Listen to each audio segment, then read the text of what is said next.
బ్రతుకుతున్నాం కదా! ఏదో బ్రతుకుతున్నామా అంటే బ్రతుకుతున్నాం.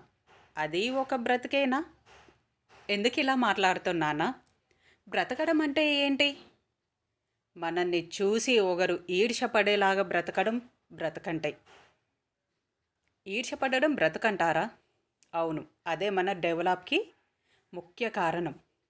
మనల్ని చూసి ఒకరు ఓర్వలేకపోతున్నారంటే మనం ఎంతలా ఎదిగామనేదే ఆడ వాళ్ళ కళ్ళల్లో కనిపిస్తుందండి.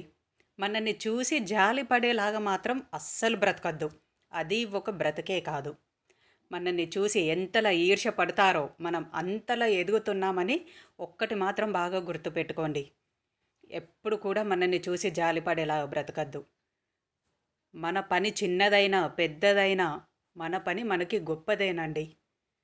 ఇంకోరి కింద మనము ఎప్పుడు కూడా చిన్నవాళ్ళలాగా